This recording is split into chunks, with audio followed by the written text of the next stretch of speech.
Good evening, members, and welcome to this new edition of Heritage, Culture and Leisure Committee meeting, 6th of June 2017.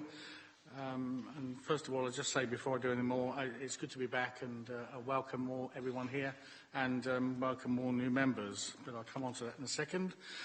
Before we start the agenda, may I take this opportunity to advise you that if the fire alarm does sound, please remain seated to enable ESI to assess the situation and give further instructions on the evacuation of the building if necessary.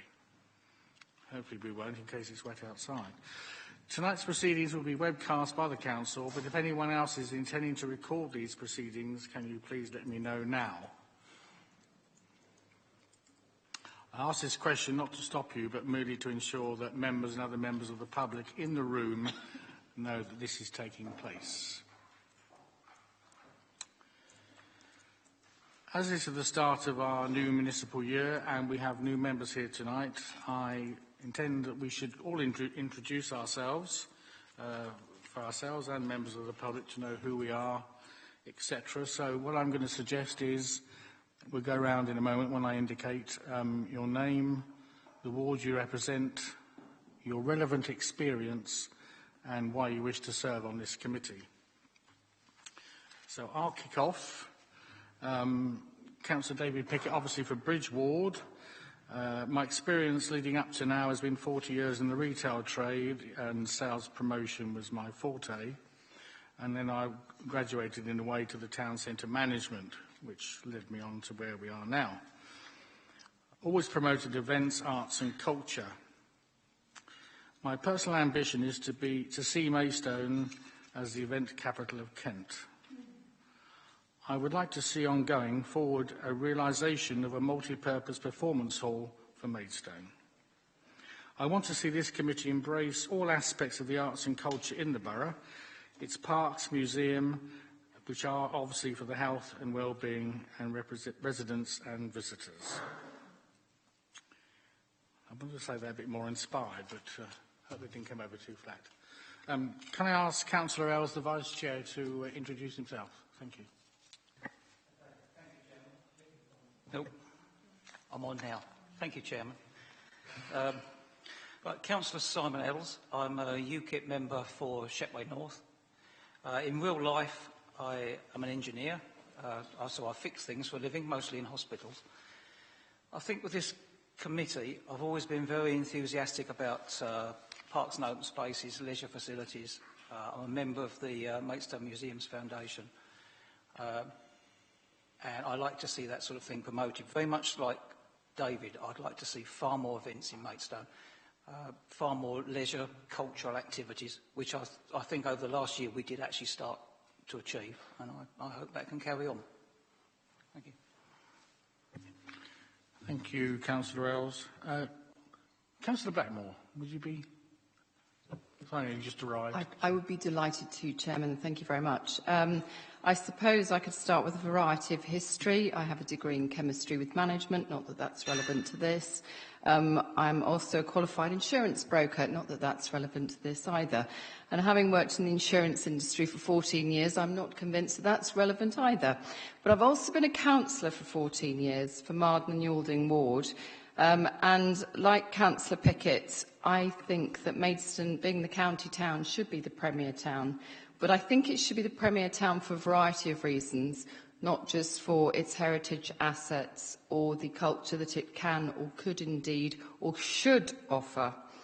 As a past leader of Maidstone Borough Council, I think I have served on a variety of committees across the council, but never on heritage, culture and leisure. So for that, I'm a novice. I have my L plates. I understand that. But I think it's important that we're all willing to learn and also to listen. Thank you, Councillor Blackmore. Councillor Butler. Thank you, Chairman. Councillor Derek Butler. I've been a councillor for 15 years now. For the Conservatives in Boxley Ward. I was the former mayor last year, and during my time I found that there were quite a few opportunities for Maidstone specifically through the arts and culture. And I hope to be able to bring a little bit of reasoning to some of the opportunities this year. Thank you. Thank you very much, Councillor Butler. Councillor Hinder. Thank you, Chairman. I'm Wendy Hinder. I also represent Boxley. I've been on this committee, I think, for several years, long before it became Heritage, Culture and Leisure. I've got a real interest in heritage and especially culture. I'm also chair of the Beauvais Twinning Association, which I feel we could make more of our friendship and loyalty over the years with Beauvais. And I'd like to see this, and I have spoken to the chairman, that we could perhaps encourage more people in Beauvais to come and visit us, because I think there's a lot here that they could learn from. I think there's also a lot we could learn from going to visit them, and I would like to try and promote that, probably through this committee. Thank you, Chairman. Thank you, Councillor Hinder. Hello, I'm Jill Fault, and I represent Leeds Ward. I've been a parish councillor for 12 years and on Maidstone Borough Council for 3. In real life, I studied architecture and was an architect for 6 years prior to having my children. And I am extremely interested in the culture and the built environment, not only old buildings, but new buildings, and getting new buildings that look great. And unfortunately, we have a lot, not just in Maidstone, but in the UK, that don't look great. Thanks very much. We move across the floor. Councillor Wilson. Thank you, Mr. Chairman. I'm a High Street Ward councillor, and I think it's 22 years now that I've been a councillor. And in that time, finally getting on this committee, it means I have finally achieved my ambition to serve for some time on every single committee of this council in their various forms over the years. I've had a very varied work career, so I won't bore you with it, but the bit that probably is of most interest is that I worked for 6 years at the County Archive.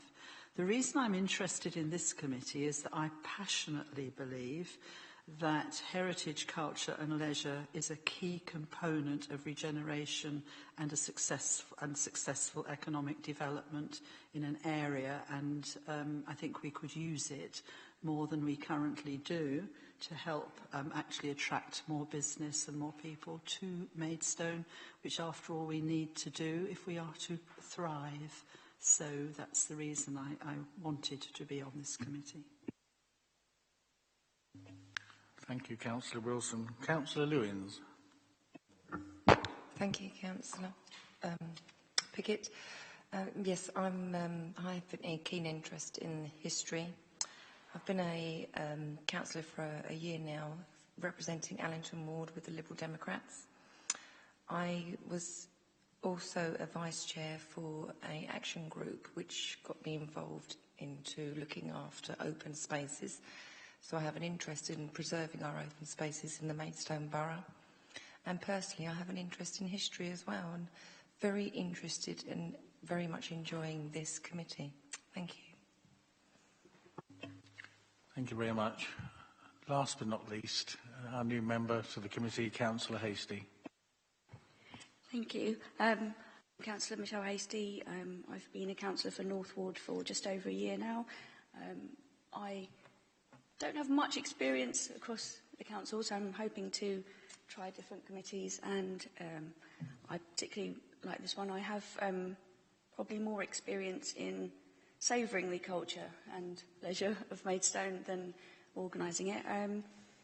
I agree with Councillor Pickett that I would like to see a multi-purpose music venue in town and encourage different types of music, not just classical and orchestral type of music, but there's definite scope for other bands and types of music in the town. And also the sports facilities as well. And I think that we should be encouraging lots of different sports and leisure activities because it helps the well-being of the people in the town. And if we have a healthy, happy town, then people will be more enjoying the town that they live in. So, thank you. That's it. Thank you, Councillor Hastie. Thanks very much. Thank you, everybody, for that. It was good to hear what people can contribute and visions for the future. I normally have a good news spot here, but I still have a short good news spot, just to say that last weekend we were blessed with decent weather, not like today, and proms in the park took place at Watman Park, and I know certain members were there, and I think we all agree that it was a very good day, and it was nice this time to see so many young children and families having a smashing afternoon, being well entertained, and it was a joy to behold, to see that. So well done to the, I think it was NBC Hazlitt and the, what a team? 2 teams, 3 teams. Oh, no, just the two. Hartwood Leisure Delivery. No, thank you. It was a good day, so thank you all that, and it was good to see that happening. Thanks very much. Right, moving swiftly on, agenda item 1, apologies for absence. We've received no apologies for absence tonight. Agenda item 2, notification of substitute members. We have none tonight. Agenda item 3, urgent items. Item 13 has one updated recommendation on an attached map which has been circulated to the committee. There are also paper copies available to members and the public tonight. Just checking, have we all had that copy? Thank you, members. Item 4, notification of visiting members. Can visiting members, I see we have 2 in the chamber, approach the speaker there, state their name and specify which agenda items do you wish to speak on. Councillor English, Mr Chairman, I'm just observing, I don't wish to speak tonight. Thank you very much, Councillor English. Councillor Perry, would you like to go forward, come forward? Thank you, Chairman. I'm just here to observe, and I'll reserve my right to speak, but I probably won't be. Thank you. Thank you very much, Councillor Perry. Agenda item 5, disclosures by members and officers. Are there any disclosures by members or officers? Thank you. Agenda item 6, disclosures of lobbying. Are there any disclosures of lobbying? Thank you. None. Agenda item 7, to consider whether any items should be taken in private because of the possible disclosures of exempt information. Tonight, members, we have no part 2 items on the agenda this evening. Moving on to agenda item 8. Minutes of the meeting held on the 4th of April 2017. I will take these minutes page by page. Page 1. Page 2. Page 3. Councillor Ells. Thank you, Chairman. Just only just a quick one. Under ensuring there were good leisure and cultural attractions, I thought we'd agreed not to include festival event and parks income target, as it's not actually a KPI. It's listed here as if we did agree to include it. That was it. Thank you. Okay. We'll check that out and come back on that one for you. Thank you very much. Anything else on page 3? No. Page 4. Page 5. Councillor Wilson. It might seem a minor point and a bit pedantic, but under 146, paragraph 2, it says the timeline placed on the floor, but this is outside, so I don't think it can be placed on the floor. It should be placed on the ground. If we could have that amendment, I'd be grateful. Thank you, Councillor Wilson.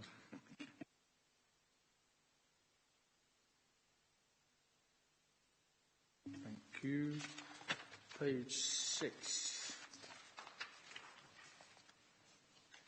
and page 7.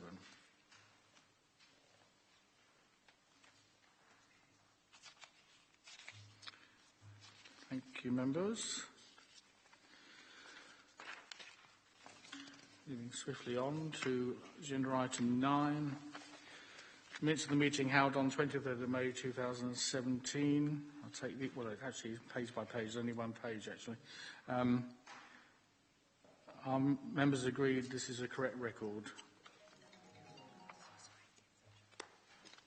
Yes, thank you very much. Agenda item 10, presentation of petitions. There are no petitions this evening. Agenda item 11, questions and answer session for members of the public. There are no questions from members of the public this evening. Agenda item 12, committee work programme. Needs to be noted, but are there any questions on the work programme, members?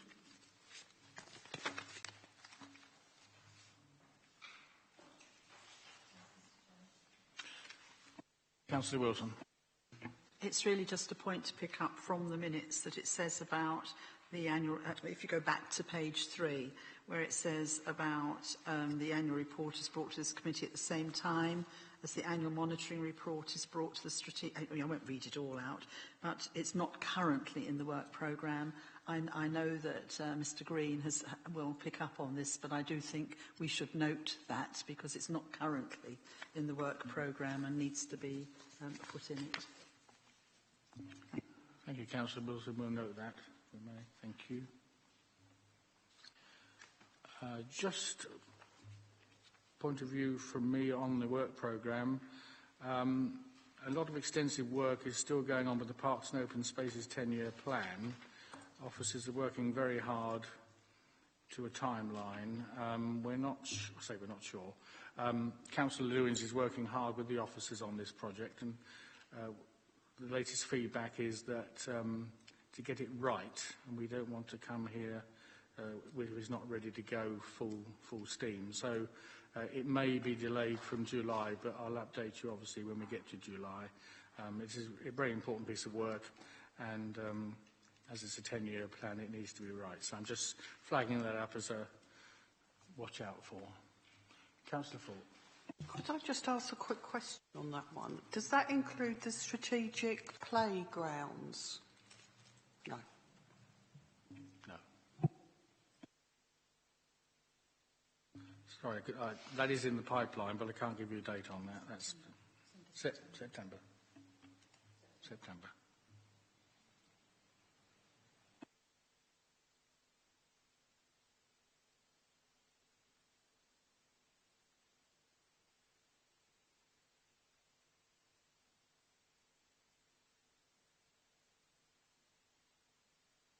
Any more questions on the work programme before we move on? Councillor Butler. It's just that September looks pretty busy, with not so much in November, so I don't know if there's any change around.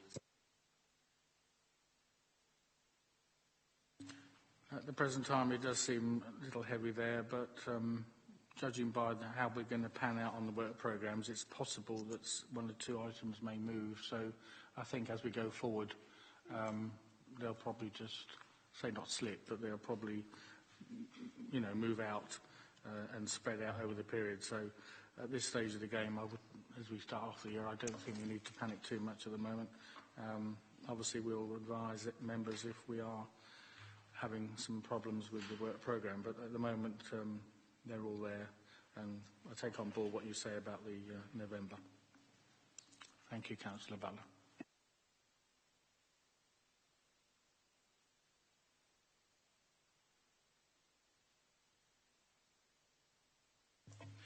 Right, thank you, members. We move on to agenda item 13, our main event of the evening, as I always call them. Report of the Head of Environment and Public Realm Bereavement Services, Developing Services, on page 10. Jennifer Shepherd will present this item. Just remember before we go ahead that the recommendation 5 has been amended, and see the separate sheet. I call on Jennifer to present. Thank you. Thank you very much. Yes, the report you have in front of you is obviously seeking to move forward the plans that we've been working on for a couple of years now relating to bereavement services. There are 5 recommendations to the committee to consider, taking into account a large amount of work that's happened over the past 2 years. Some of you may remember that a report came to this committee in July 2016 and sought approval to proceed with a planning application for a pet crematorium, car park extension and disabled access improvements at the Vinters Park crematorium. The committee approved that request, but also requested that the business case for the pet crematorium was updated, as originally it had been prepared prior to the cabinet approval in February 2015, and it was felt it needed to be sort of reviewed in light of the current situation, current arrangements in the market and that type of thing. So moving forward, planning permission was actually approved in January 2017, including, as I said, the pet crematorium, the extension to the car park, and improved disabled access. At that time, the work was ongoing with the business case. The key difference that you'll see in the report regarding the business case that was prepared prior to cabinet approval in 2015 and the business case we've undertaken in the last 6 months was originally an existing business that was operating well. The accounts of that business were looked at and information was obtained on an existing business that had been operating very successfully. What we sought to do with reviewing that data, because it did set out an ambitious sort of income of £1 million over 5 years, was to actually look at what was the market like locally and what could we actually obtain from starting a business from scratch. That involved us doing market research, speaking to all the vets practices in the area and outside on our boundaries, as well as actually speaking to the general public, because there was a lack of knowledge prior to that on exactly how much business would come directly from the vets and how much would come from direct sort of residents visiting us.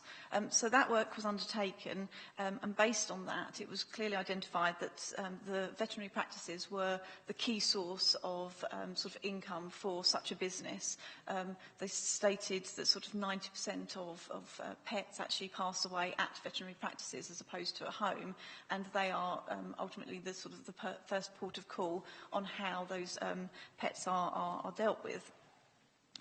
So the business case was, as I said, prepared on this data that we obtained locally, and it basically revised the income that we potentially could achieve, focusing predominantly on veterinary practices and the income we would achieve from that, with a small assumption on how much we might be able to get as direct business.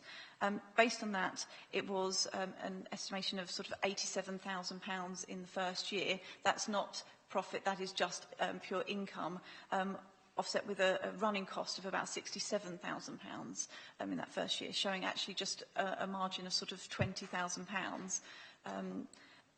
And on top of that, build costs that have been revised to be £596,000. So I think, as you can see, there was quite a disconnect between the money we could bring in starting this business from scratch and those capital costs we would require.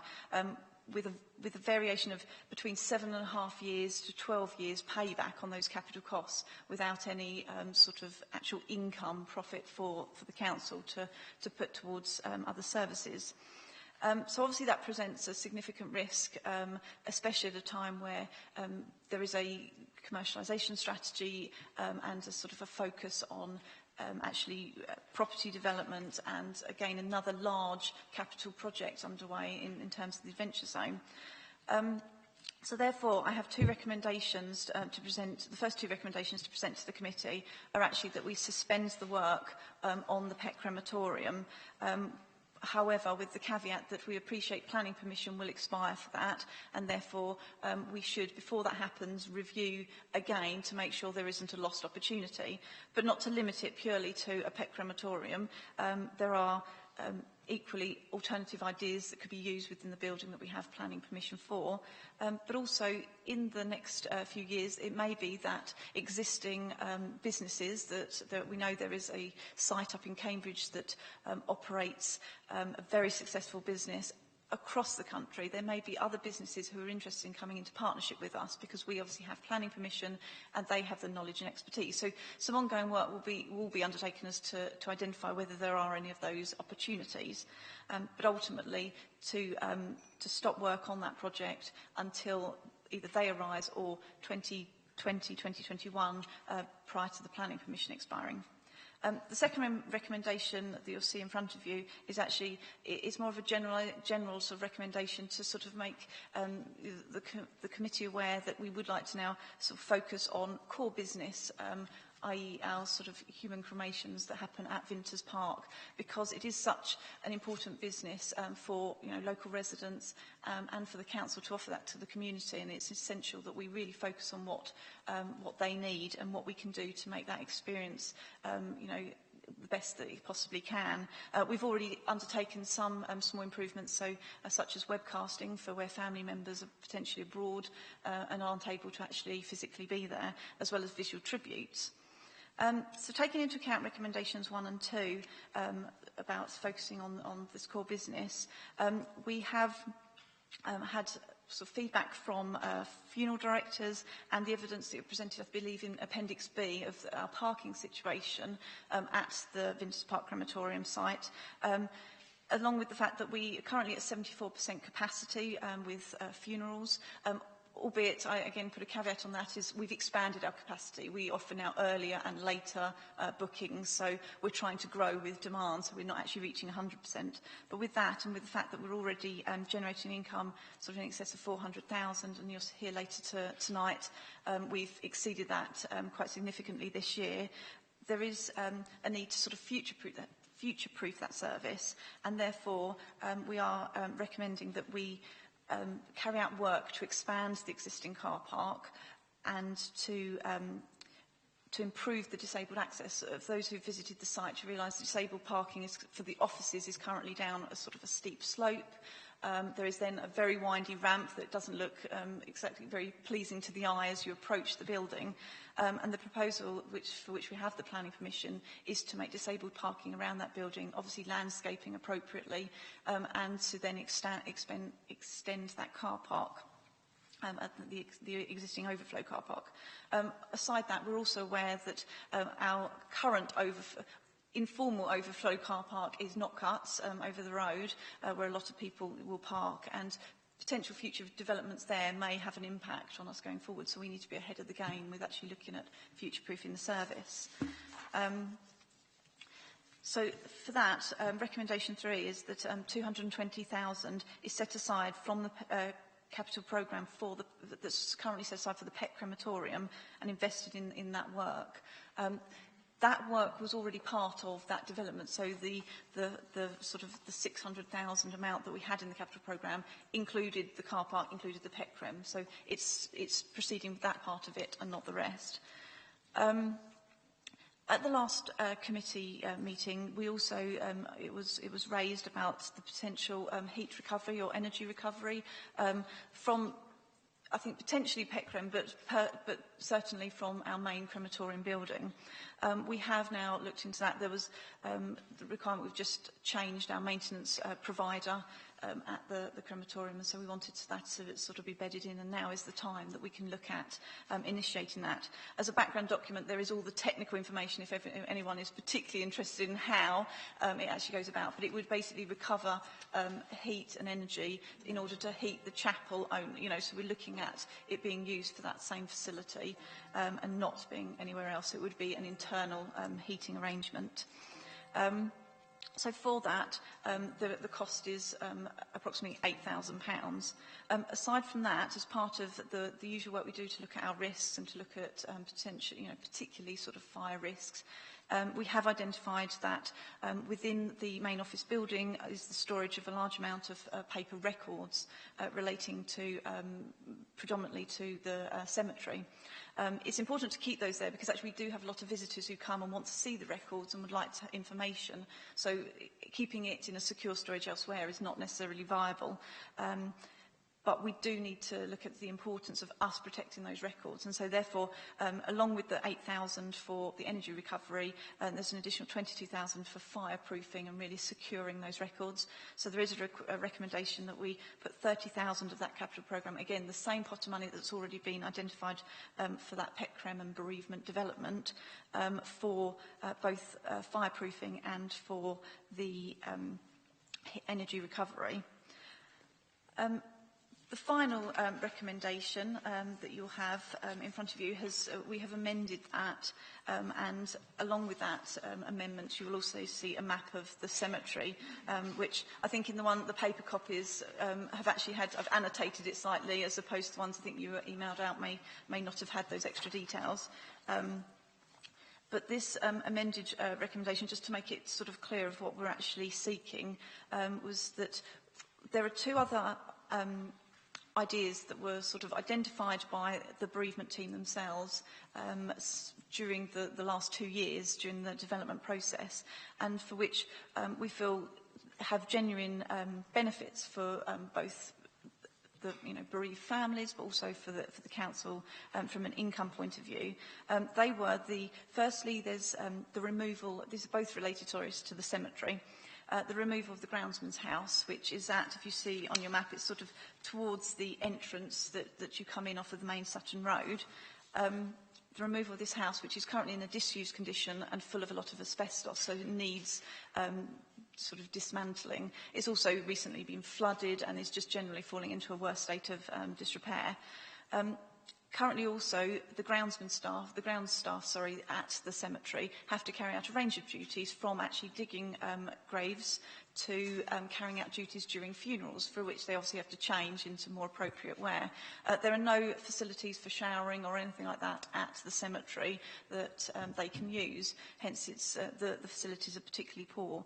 So the whole recommendation is actually that if we could demolish the groundsman's house or dismantle it appropriately because of the asbestos, we could actually provide welfare facilities and expand the existing cremated remains section, which you'll see as the blue area on that map, to actually enable us. Currently our cremated remains section is expected to be full by 2023, so it would expand the life span of that. It's very difficult to know exactly the length of time it would then take us to sell all the new plots. Hence, we've got an estimate in there of a total income of 280,000 against a cost of 85,000. But again, there is no sort of exact expectation of how quickly we could recover that cost, because bear in mind we have existing capacity till 2023. And the second proposal is that obviously there is a chapel at the cemetery, which again the spire is severely damaged, and so it's out of use.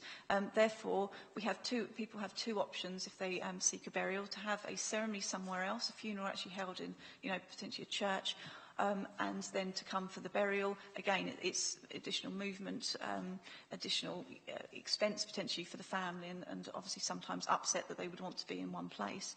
The alternative option, which does happen, is they come to our crematorium to have the funeral at the chapel and then to go on to the cemetery.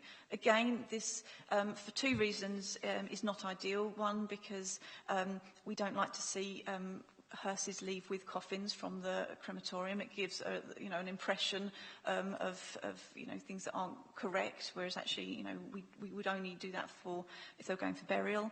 And secondly, it is a double loss of income for us. Firstly, the funeral at somewhere else is not a paid funeral that we're receiving any income from if it was held at the cemetery. But secondly, if we're having it at the crematorium, that is again a booking that we can't make for somebody who wishes to be cremated. So and it won't be the full recovery of those costs. So those are two proposals that have been identified by the team. They're very sort of passionate about that, and I'm very thankful for the work they've put in to scope all of these ideas, to come up with these ideas. and their ongoing support with this. The proposals you'll see in the proposed recommendation changes that a business case is prepared and presented to Policy and Resources Committee seeking capital funding for improvements at Maidstone Cemetery, specifically the repair and reopening of the chapel and the dismantling of the disused Groundsman House and extension of the cremated remains section. So we're not asking for the decision now on the money and that it would go ahead, but actually that there is support in principle for those ideas and that we could go away and scope the business case for those and seek additional funding. Because we haven't completely shelved the idea of a pet crematorium, it would be wrong for me to stand here and request that that funding right now goes towards these other ideas. We need to do the business case and then present that to Policy and Resources to make the decision on the funding. Thank you. Thank you very much, Jennifer, for that very important and very detailed report. Thank you. Yes, I think from the chair, I think we were slightly disappointed when we heard that the pet crem wasn't going forward, but you have here some outline plans which we would now debate. So thank you for that. Members, Councillor Fort, I saw you first. How many burial spaces have you got left? The only reason I'm asking, if we're going to spend money on making a chapel or restoring the chapel so that we can conduct burials, we really need to know how many more burials we could put in, or spaces.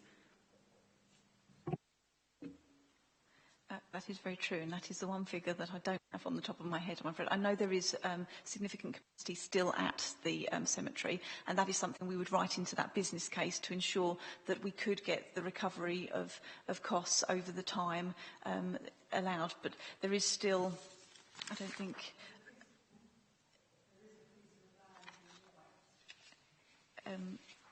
vacant undesignated. Obviously, there are areas throughout where there are rooms for additional, just because it's coloured doesn't mean that that's completely full. There will be graves in all of those areas where there is actually space for new burials. But certainly, I can come back to you with the exact date that we're estimating when we would fill up the cemetery. But also, it would be considered as part of the business case to ensure that we can offset those costs.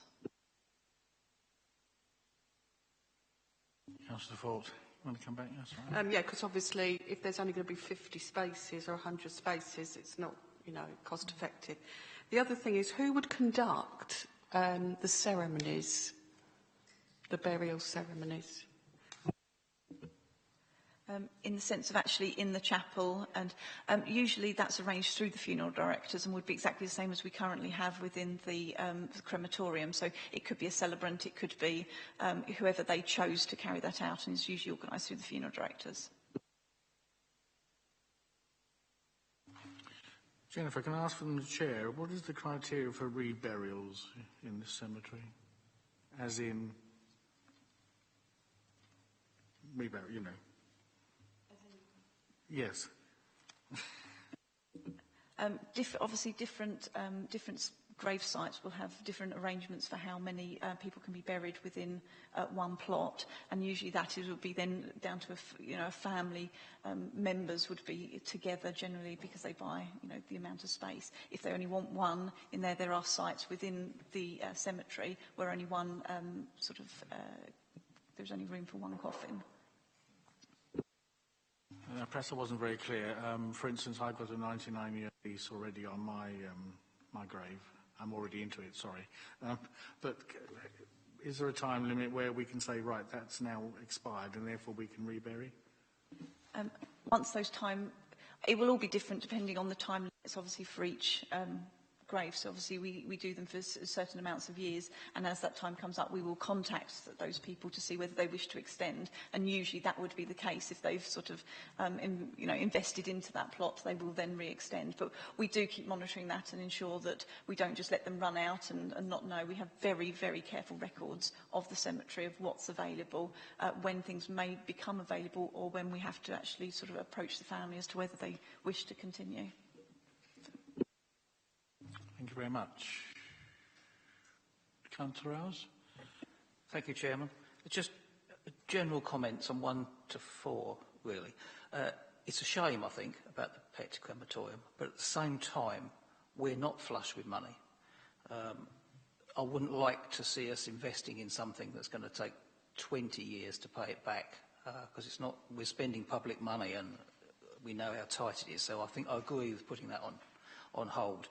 The crematorium does desperately need more parking, more and better parking. That's a very good thing, because there's cars everywhere when you go to the crem, particularly disabled. So I think that's very good.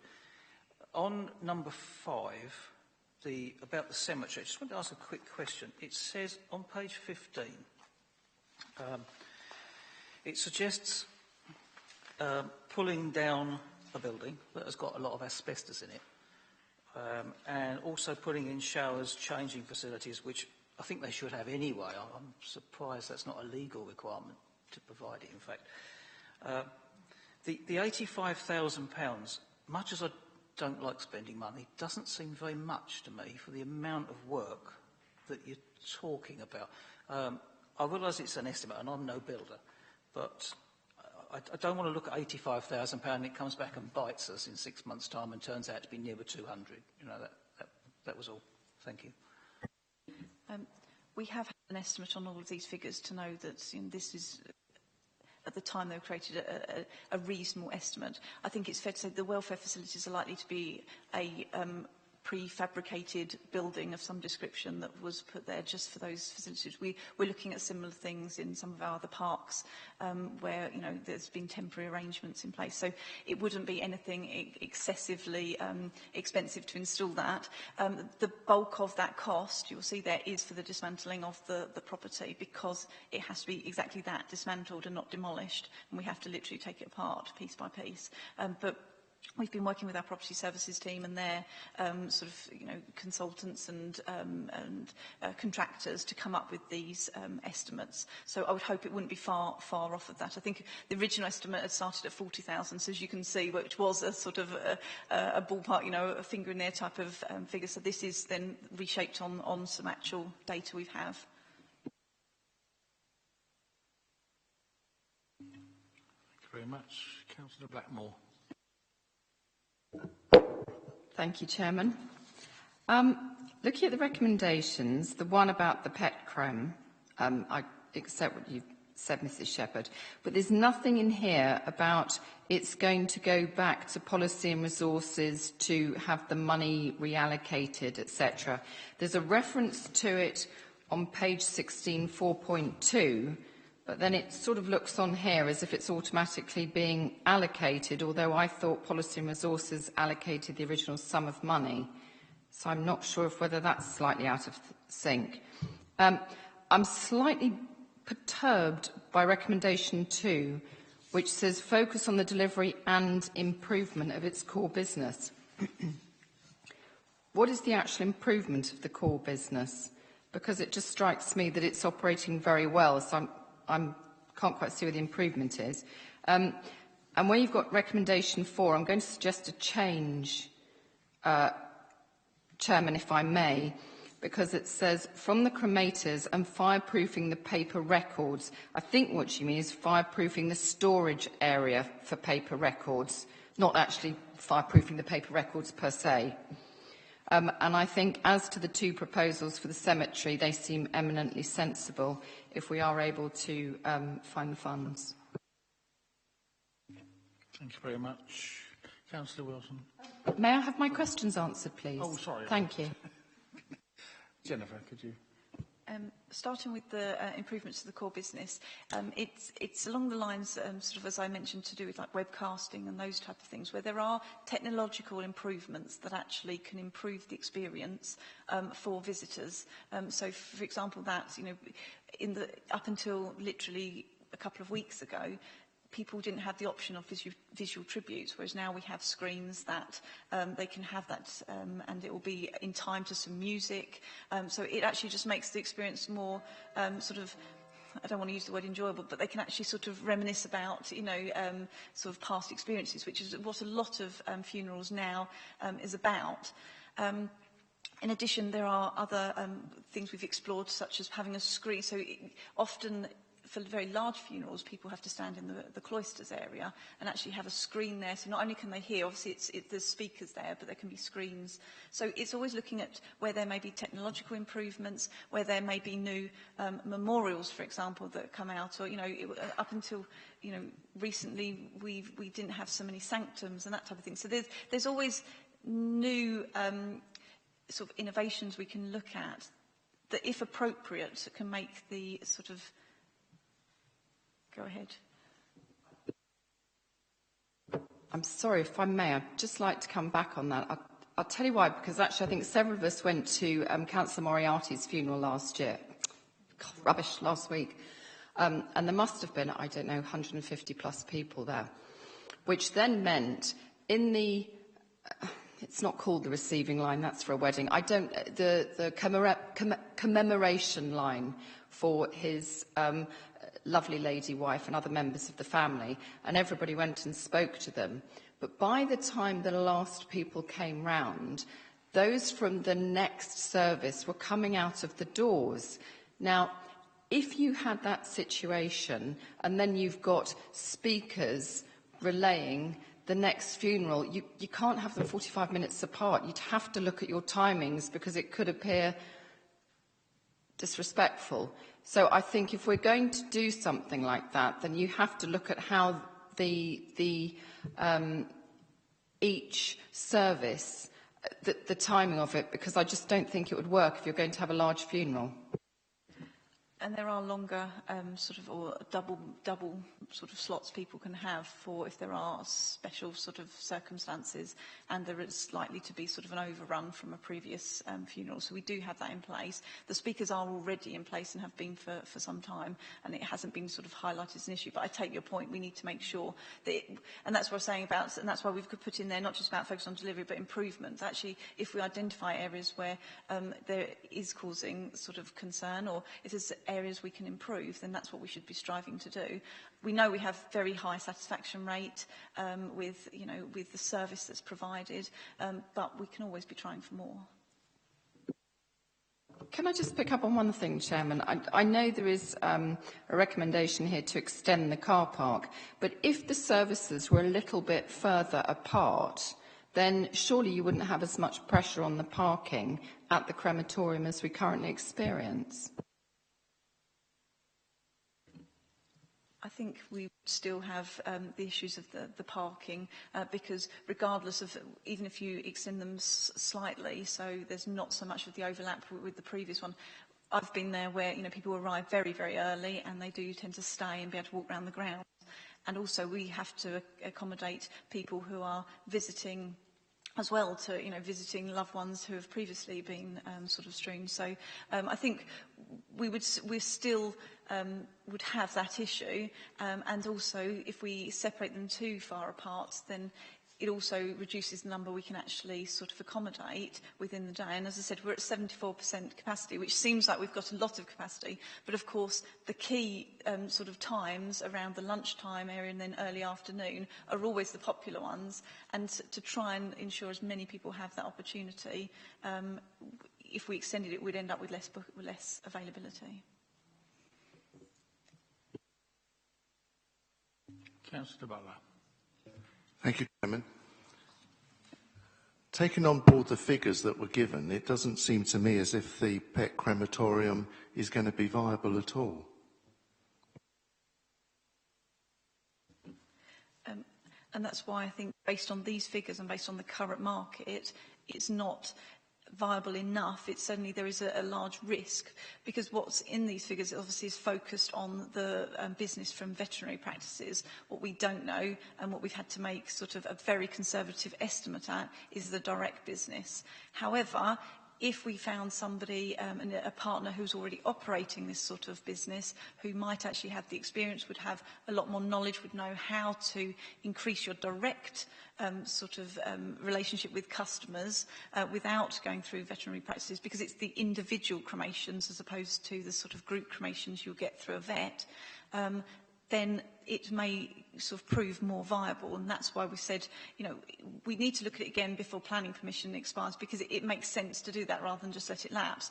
But the focus will predominantly be on, has the market changed significantly? You know, are more and more people choosing to cremate their animals through an individual cremation, and therefore the business will be sort of greater? Or is there already a market leader who is willing to, you know, sort of go into partnership with us to deliver that?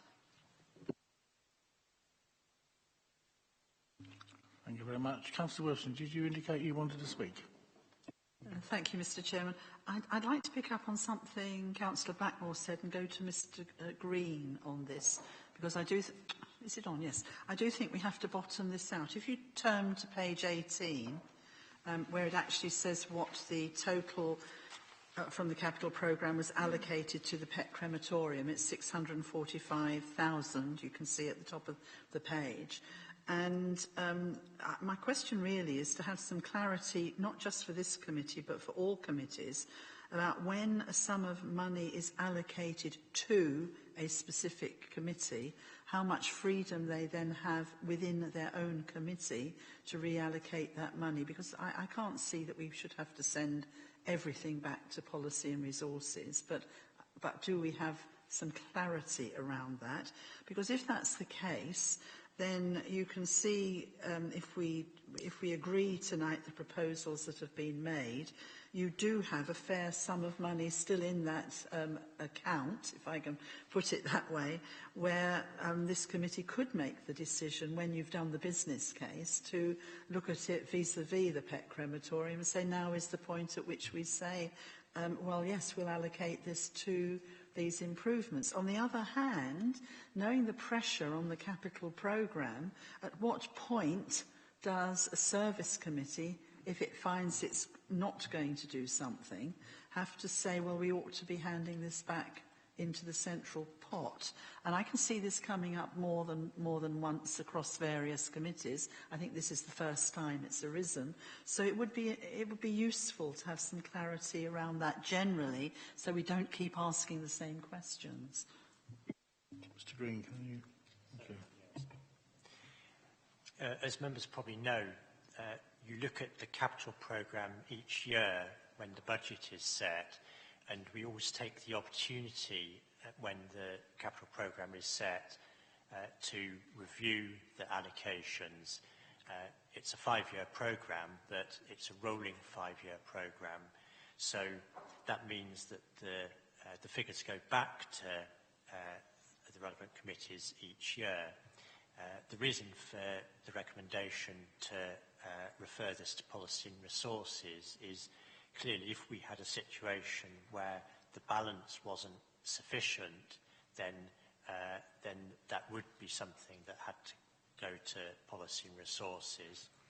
But what the recommendation here is doing is just putting down a marker for the next 3 years that you want to leave the 645,000 in the capital programme to give you the opportunity to use the balance for the pet crematorium.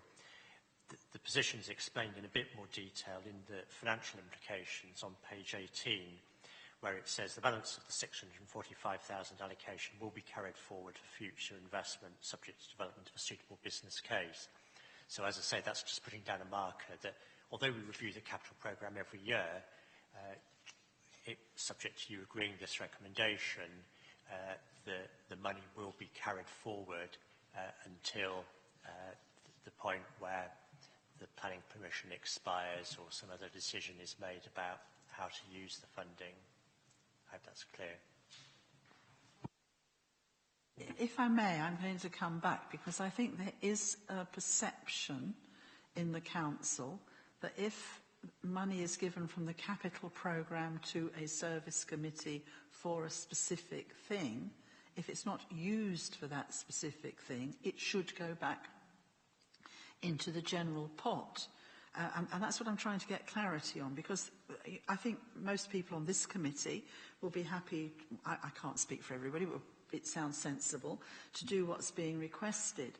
And I think what I'm trying to get at is how much flexibility does the Service Committee have in reallocating what is currently its own budget because it was given, or are you saying, Mr. Green, that this has been discussed in general with officers across the board of the capital programme, and you're comfortable that it stays with this committee to do this decision making? It's really what really is the position of how much a service committee has funding, and they're free more or less to do what they like in part of that funding, the day-to-day business of running it, but they're not free to actually keep spending capital money. But we've been given capital money for a specific, and I really think we've got to bottom this out. Do we or do we not have to take this to P&R? If we make the decision tonight, do they have to rubber stamp it, or is it acceptable for a period of time for us to actually continue to say, well, we were allocated this money and it makes eminent sense to transfer it from this to this and we can make this decision? Or are we making a recommendation that P&R has to rubber stamp? And I do think we need clarity. I can confirm that it's down to this committee to decide on the 645,000 because that's been allocated in the capital programme. But the capital programme sets out individual schemes. What you don't have is the flexibility if you should choose to say, well, actually, we want to spend 645,000 on the museum or something else altogether. The programme sets out what the allocation is for, and so long as you keep within the parameters of the capital programme, then that's okay. But it is subject, as I say, to that annual review of the capital programme every year. So it will be looked at by individual service committees and ultimately by council each year. And if, say, in March next year, we found that we couldn't afford our capital programme, then we've always got the opportunity to say, sorry, we're going to reduce that allocation again.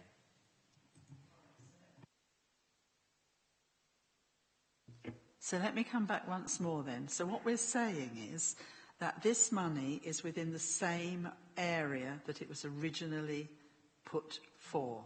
So although it sounds different, a pet crematorium, it's still within that area, the cemetery, the crematorium. Yes? So we can slide it, to use my expression, we can slide it sideways because that makes more sense if we agree this tonight. Okay, I'm clear.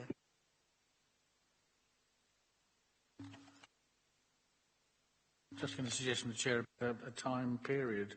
Obviously, we're talking about 2021 before anything. I mean, obviously, if nothing on the pet creme between now and then, obviously that money is lost or is diverted. Is that correct? That would be the proposal, that obviously we would make a decision by 2021 with that. And based on that, obviously, what's just been said, it may be that if the business case is greater for the work at the cemetery, that therefore would make the decision to say we've reviewed the pet crematorium and actually we wish to spend the money on the cemetery.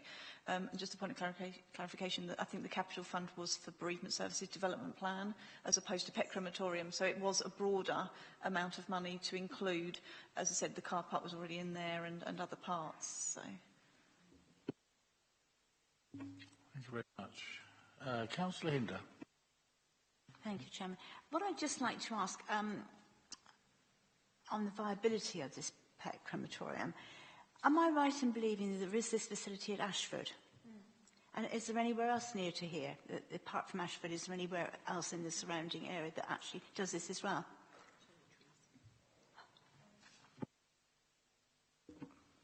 We did look at that sort of throughout this, the proposal back as far as 2015, because there are two facilities that currently exist in the sort of close vicinity, I guess. There's one at Snodland, albeit that's it's directed more to the, I think, the group cremation, and it's attached to a vet, so it's that sort of arrangement, and the one down at Ashford that I think focuses as well on larger sort of animals, so up to horses and that type of thing. But we did do the work to look at, was there enough market share within the area, not just limited to Maidstone, because obviously there are veterinary practices and there are residents on our borders, and we felt that there would be a place at that time for this to fit in between. And the reason we're saying to suspend the work is not directly related because there's competition out there and we couldn't necessarily compete. It's more the fact that, you know, looking at the veterinary services and the amount of work they would put out to contract, it just doesn't stack up the finances against that outlay at this time.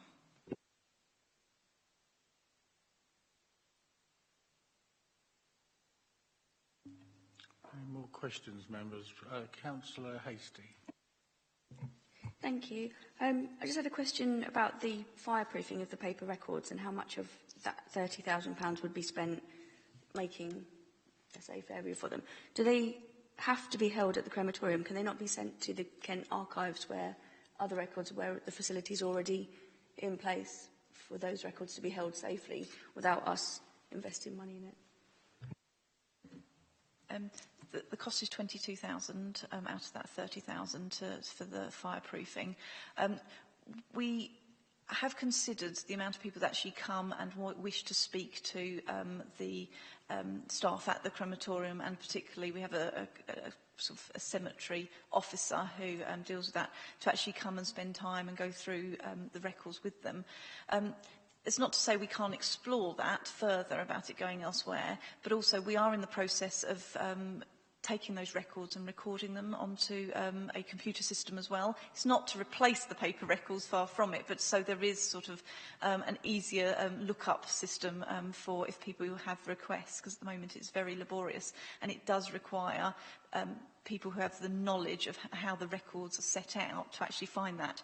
And whether we would find that the ability of someone else to have the time to be able to do that would be sort of, I'm not entirely sure about that. Thank you very much. Are there any more questions?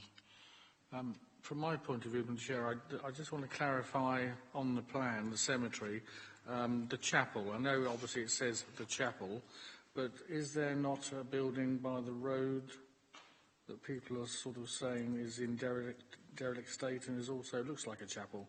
Or am I getting confused with the groundsman's house? Can probably somebody explain to me? There is another building, there's the lodge at the entrance, but I don't believe that's our property.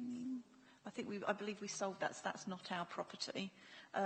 The groundsman's house is a sort of a 1970s, I guess, sort of property, so wouldn't be confused with that, and that's sort of tucked away behind some trees, and now a lot of fencing for security purposes. So no, that is the lodge, and that's not our property.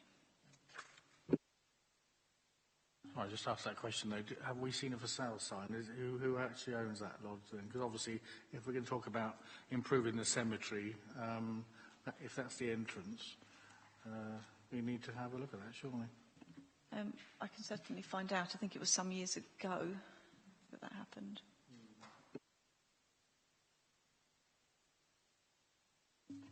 Any further questions on this, members? Right, if we agree... Oh, sorry, Councillor Wilson. I was just going to move the recommendations, Mr. Chairman, because somebody needs to do so. But could we do it subject to the change in force, so it does actually specify storage rather than fireproofing the record? Sorry, yes. What I propose to do is go through them one at a time and do the amendments as we go, if we may do that. So if we can move to number 1, and any suggestions for change on number 1? Or amendments? Councillor Wilson. I am going to say that I really dislike, I think the full stop should end after can be identified. I don't see why we're to consider alternative commercial options on site when that's picked up later on. It just seems superfluous to me.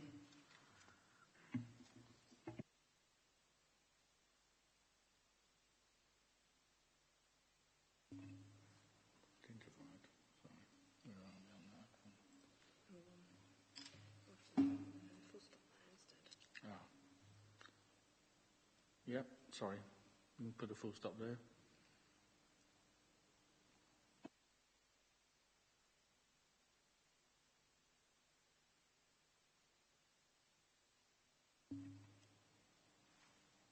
Well, seconded. Mr Chairman, if I may, if people are worried, if you come to 2 that's currently there, it says the bereavement services will focus on the delivery and improvement of its core business. Well, that will surely pick up on the commercial opportunities within the core business. So you do not need, indeed, they contradict each other if you're not careful. So if you have under 1, you put the full stop at the end of opportunities can be identified, full stop, and then you keep 2 as it currently is. Not that I thought we needed it at all, but if you keep 2 as it currently is, without the and on the end, but with a full stop, then you've in 1 and 2 you've covered everything you were originally saying. Yeah, that's fine. Okay, well, let's go back to 1 then, and just, as you suggest, we go to identified stop, remove the rest. So can we agree 1? Sorry, Councillor Butler. Wasn't there some talk about the site being used for something else, possibly? Crematorium site being used for something? Jennifer, sorry, can you just come back with an explanation on that? I think within the report it suggested at this time we had sort of dismissed using it for something else. That point about alternative commercial options on site going forward would be, later, if we decided the pet crematorium was definitely not an option, was there something alternative, such as, you might have memorials, sort of, somewhere that memorials could be displayed for sale, or you might have a florist or something. So it's still focused on core business, but as a sideline of that. But as I said, it can be encapsulated in point 2, to be honest. Thank you. Okay, number 1, can we please... Yeah. Seconder, yes. I was asked for a seconder. Councillor Ells, I saw you first. Okay, members, can we vote on that? Those in favour? Those in favour? That is unanimous. Thank you, members, very much. Move on to 2. I think we're leaving this as it is. The bereavement services will focus on the delivery and improvement of its core business. Full stop. Is that agreed, members? Is it agreed? 2. 3. I'll read it if you like. 200,000 set aside in the capital programme for the pet crematorium is now invested in the expansion of the Vinters Park crematorium car park and improvements to the disabled access.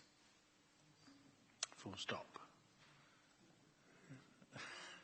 Is that agreed, members? Okay. Agreed, thank you. 4. 30,000 from the capital programme is requested from PNR for the heat recovery from the cremators and fireproofing of the paper records held at the crematorium. I believe, Councillor Buckingham, you had an amendment there? Yes, Chairman. So where it says "and fireproofing the paper records," I believe it should read "fireproofing the storage area for paper records held at the crematorium." So just the insertion of storage area and "for" in between the words "the" and "paper."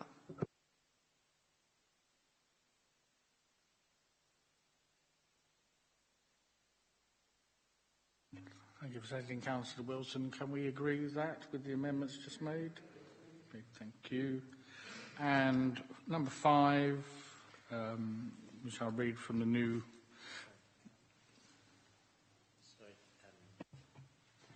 Mr Chairman, just on the recommendation 5, as I explained in my answer to Councillor Wilson, that it would be more correct to say that a business case is prepared and presented to this committee seeking capital funding. That's consistent with what we were saying earlier about the process for signing off capital expenditure. If we can just amend it like that. Thank you very much for that.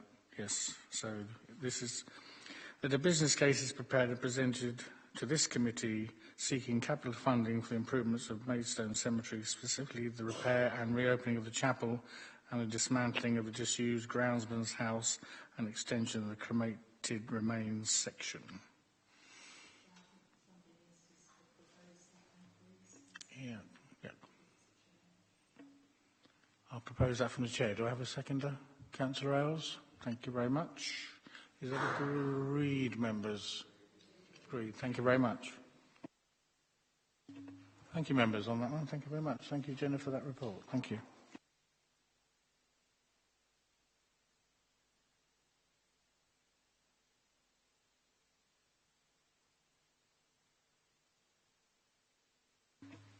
Does anybody need a break before we move on? No? Fine, thank you.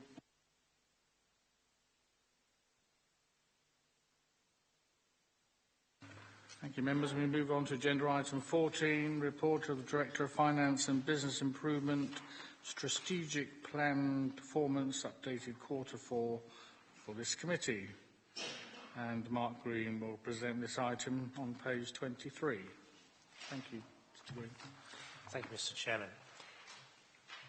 The committee received 3 performance updates for the first 3 quarters of 16-17. This is the final report for 16-17, so to be distinguished from the performance indicators that you'll be considering for the current year.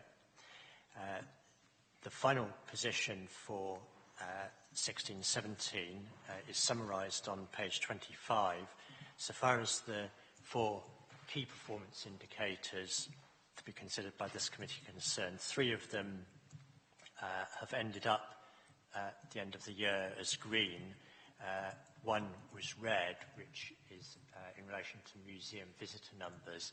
This is something that previous members of the committee will know has been discussed at previous meetings, but Victoria Barlow's here if there's any questions about that. And the 4 strategic actions for this committee are all green for 16-17. So that's the final position for 16-17. You may remember from the minutes that were agreed earlier for the last meeting that there's a different set of key performance indicators for 17-18, more comprehensive, but the 4 that you're looking at here are the ones that were reported on 16-17. So you're now asked just to note that final result from 16-17 and comment on any action that needs to be taken in your view, and note the updates on the strategic objectives which are in Appendix 2 to the report. Thank you very much for that. Members? Questions from Mr. Green, please. No? Councillor Blackmore. I think the only one that merits a mention, because all of them have got great big green ticks, I think the only one that merits a mention is the status of the footfall at the museum and the visitors centre. I'm sorry, I sound like a broken record, but the numbers are appalling. I know there's a comment here about nationally footfall is declining for all museums, but that sounds a little bit of a cop-out, if you don't mind me saying. And I know it says we're working with the marketing communication team, but what are we going to do that's going to be so dramatically different? I'm assuming that the 35,000 in 2015-16, which has this wonderful spike, included the Lego exhibition. Any chance we could have something like that again? Yes, sorry, before you go, we do have Victoria Barlow with tonight as Museum Director, so I'd be very pleased if we can hear. Victoria, thank you. No problem. We would absolutely love another Lego or something equally tremendous. I completely agree. I think our figures this year were very disappointing. Some of that is around the national picture. I know it sounds like a convenient thing, but it really has been reported everywhere. We're finding that the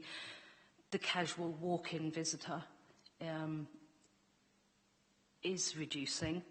We also had, over this period, we had a Monday closure, which did make quite a difference. So that's important. I have to say, I've been here now just about a year, so I really haven't got as good a feeling for why this is happening as perhaps I would have had I been here longer.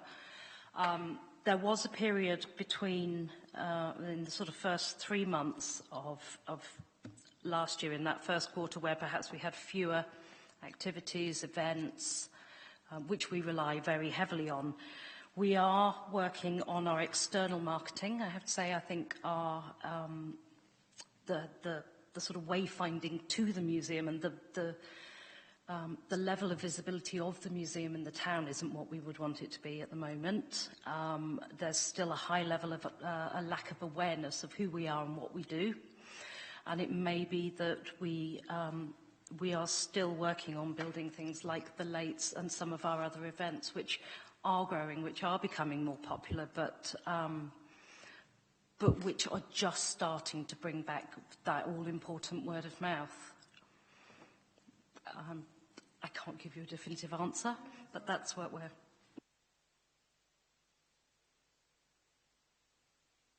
Councillor Wilson. I think this is a really important point that we have to get under the skin of. I mean, we really, really do. I've got a couple of questions. One is, do we have any examples of museums that have bucked the trend? In which case, what have they done that we could learn from? You know, that would be quite useful to know. I'm a bit concerned when you say that the Monday closing, you didn't say it had made a significant difference, but you said it had impacted, when we were told that Monday visitors was very low. Now, there are very good reasons why a museum should be closed on a Monday, so I'm not seriously suggesting we should reopen, but I'm not very inclined to take that as one of the reasons, if I can put it that way, because that would imply that we perhaps, to get us to agree to close on a Monday, we were told it was worse than maybe it actually was. But I actually do believe that museums need a Monday closure to be able to do all the work that they need to do. So I really am not suggesting that we try and reopen, rather that we use Monday properly in the way it's supposed to be used. And I do think that it's very, very difficult to move faster than we are moving. But I'm not really surprised that we don't get much in the way of a sort of a dropping in footfall, because frankly most of the galleries are exactly the same as they were when I took my children there when they were this high, and my daughter's now 50. And I do think that if you're going to try and get people to keep returning to see the museum exhibits as they are, that you've got to make them more interesting and try and move. So if there's any leeway to move a little bit faster in trying to make our galleries more, and I know you feel very strongly about this, so I'm saying it to the converted, aren't I? But it's really important that we try and get our museum into the 21st century and not stuck in the it would be the 1960s for my children, the time period. So on both those issues, but particularly about the examples from museums that may have managed to buck the trend, it would be interesting to hear from what they did.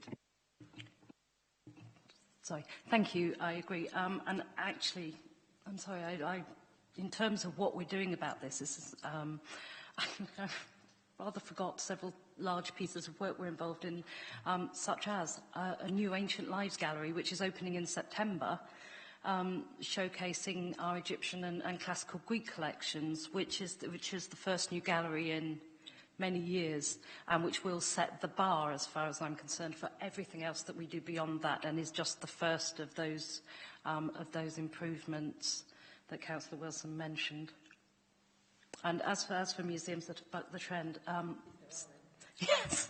Oh, somebody out there will, just to show off, but we will look into that, and we do talk to colleagues in other museums, but particularly on this. I know there is some work being done nationally as well. Councillor Hinder. Thank you, Chairman. Can I just pick up on this Monday closing? Is this normal with every other museum?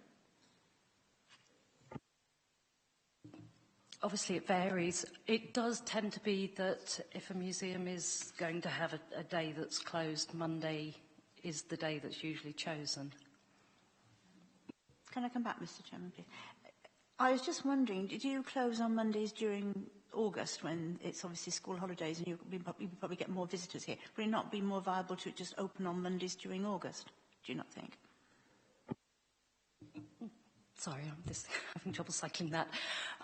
We close on Mondays all year. We haven't looked at seasonal funding for staff. I think that would be, for us, the major change, in that obviously when we're closed on a Monday, we don't pay for the front of house team to be in, and it would be an additional cost.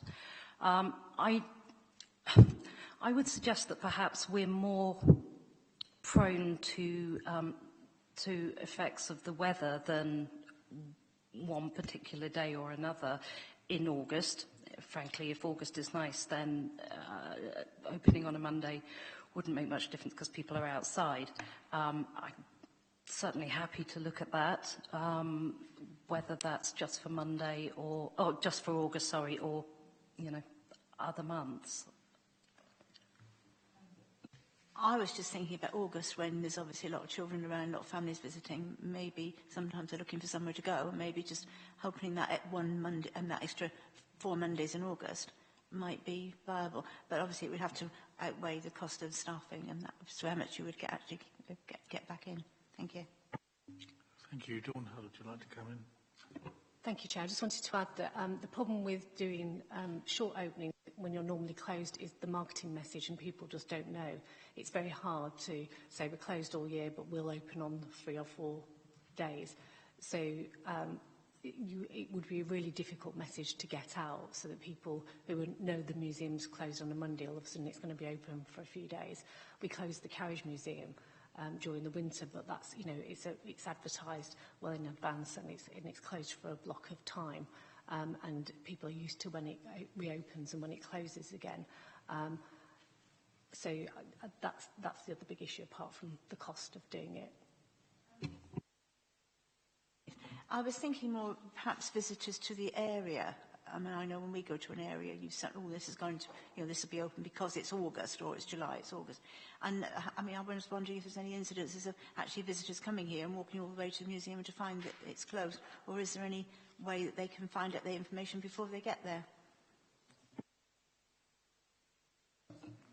Yeah, absolutely. All of that information is available on our website, and it goes out on our regular printed What's On leaflets. So that is out there. We do try to encourage people to check that information before they travel, especially if they're coming specifically to see an exhibition or if they're coming a long way.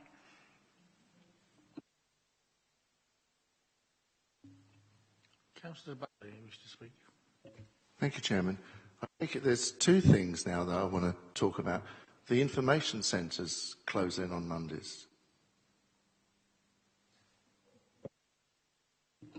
Yes, on a Monday we deal with inquiries by phone and email, but we don't deal with inquiries in person for the Tourist Information Centre on a Monday. Right.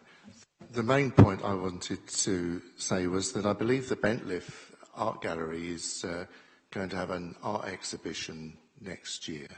But that would generate footfall, wouldn't it? Is there some way we could encourage some of the talent, the art talent, with exhibitions in the museum? We have a programme of temporary exhibitions that change usually every 2 months. So we vary those between regular art exhibitions. So, for example, the Graham Clark exhibition that we had over the summer was enormously successful in bringing in an audience. But we also then try to do local history exhibitions and get a variety of topics that roll during the year. The Bentliff Art Exhibition is one that we're in discussion with them about at the moment.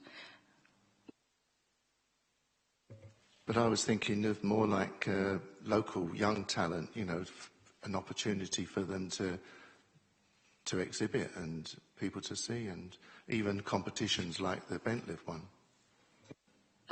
Yes, so that all goes on within that programme. We also have the cafe gallery, and we use that as a self-funding space, income-generating space, so people can, if they haven't got enough perhaps to exhibit, you know, in a full gallery, can use that as a smaller exhibition space. But all of our exhibitions now cover their own costs, and the programme as a whole over the year is self-funding. So we sort of have to balance it on giving opportunities to local artists, which is obviously part of our community practice, but also making sure that they are the kind of exhibitions that will attract an audience.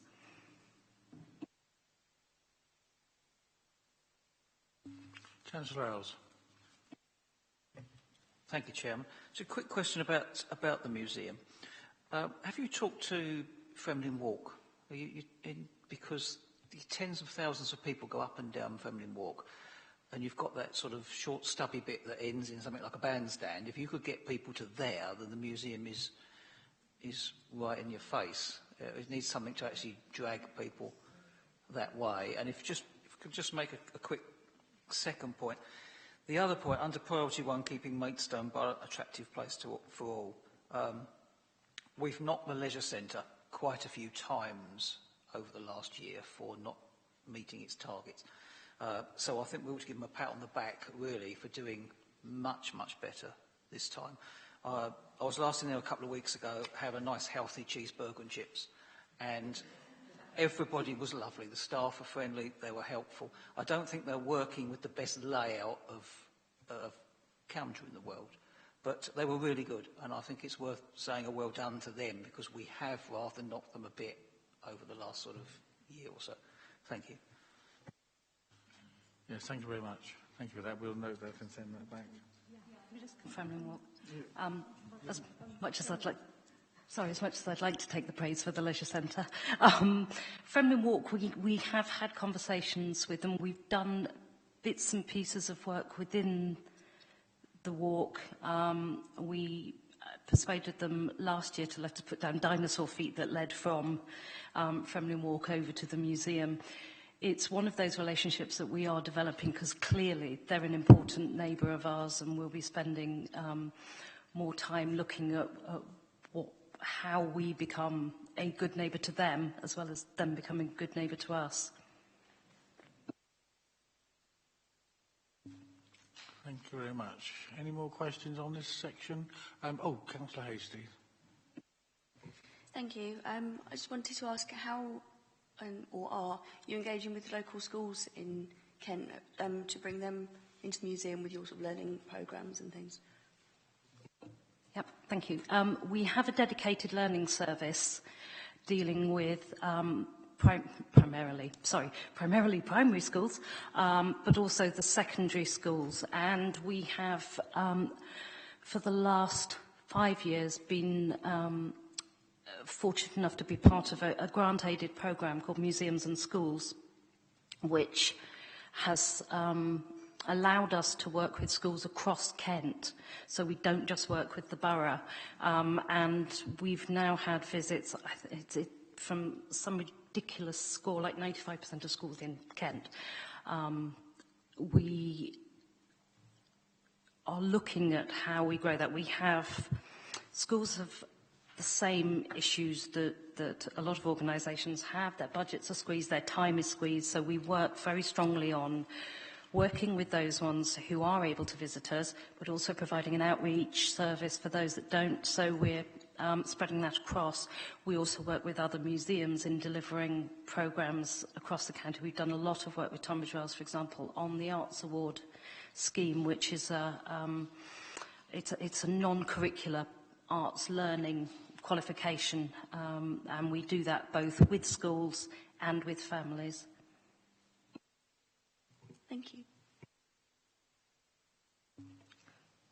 Thank you very much, members. But before we come to the report, the recommendations, I just will flag up, not in defence of Victoria, but she's got plenty of homework to go and do.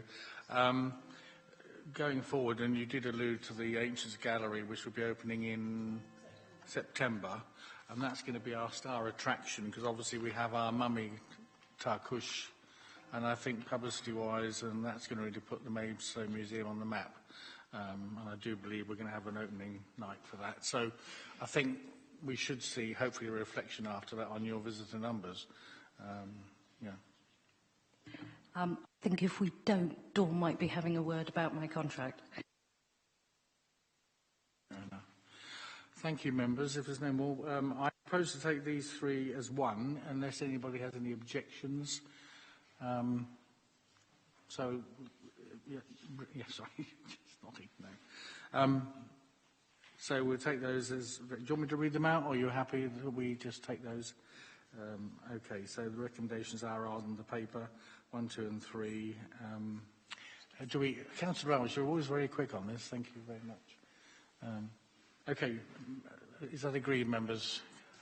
Agreed. Thank you very much.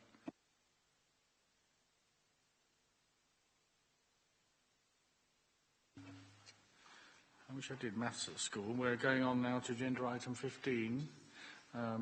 Report of Director of Finance and Business Improvement, fourth quarter budget monitoring. And again, we invite Mark Green to present this item, page 45, members. Thank you, Mr. Chairman.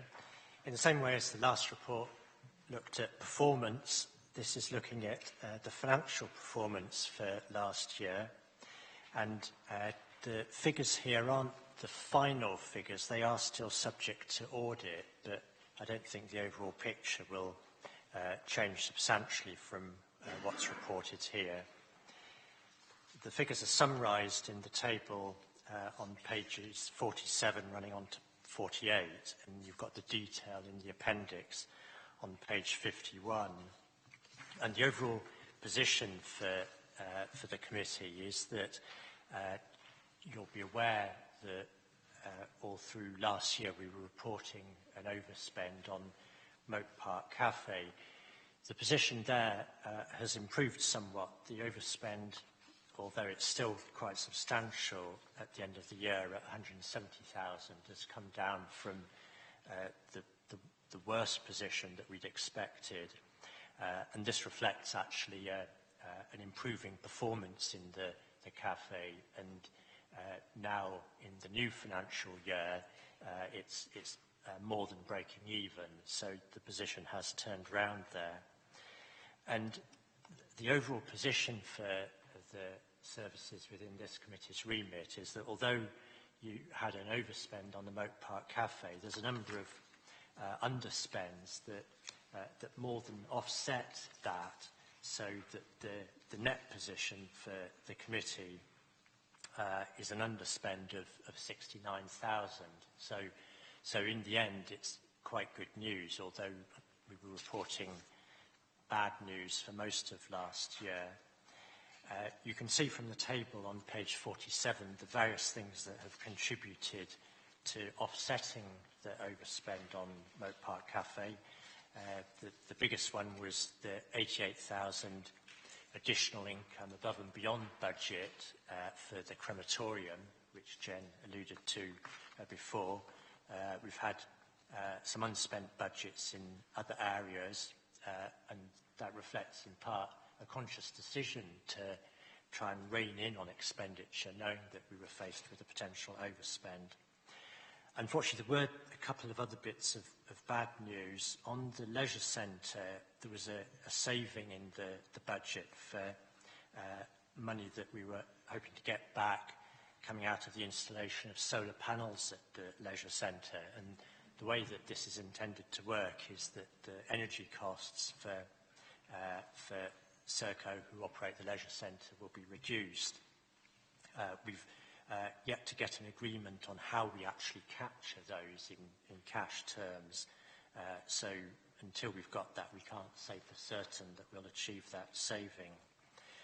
And on the Cobtree Golf Course, the overspend there relates to the end of the previous contract with My Time, which ran out in September 2016, and we had to pay them to remain open during the winter months. There is a new contract with My Time in place, but for the interim between the expiry of the old contract and the new contract, we had to pay them to operate the golf course. Now, the council only picks up 2/9 of the cost of that, but that still represented £37,000. And there's another issue which I need to just mention in relation to Codtree Golf Course, is that the final period of the contract, running up to September 2016, we are still talking to the contractor about that, and there's a risk of potentially another 30,000 lost to the council in relation to that, subject to completion of the discussions with the contractor. But the overall position, as I say, is that the services in this committee's remit have come in under budget. So you're just asked in the recommendation here to note the financial position, and I'm happy to answer any questions that you may have on the detail. Thank you, Mr. Green. Councillor Ells. Thank you, Chairman. Just a quick question on something I picked up there that might be completely wrong. You said you put the solar panels on the leisure centre to reduce the cost to Serco, but we haven't yet worked out a method for getting that money back ourselves. Was that right? It's to do with the mechanics of the calculation, because there are, we understand, as you'd expect, that there's a benefit from the solar panels being installed in terms of reduced energy use, and of course Serco were aware of the project, but we have, I believe there's a meeting shortly with Serco where we're going to get the information about what the benefit is and how we calculate that. You can imagine that at the leisure centre there are substantial energy bills from heating the pool, etc., and we need to establish a process for capturing the share of that benefit, or the benefit from the panels, which is attributable to our investment. I'll just come back on that. Thank you. Should we not have worked out how we're going to get the money back before we actually invested it? I mean, it seems that we've spent the money and Serco are benefiting. That's all. I mean, that's a perfectly fair point. I mean, it's before my time in the council, and I'm not aware of the specific discussions that took place at the time the panels were installed. But I agree, we ought to have buttoned it all down in advance of the work being done.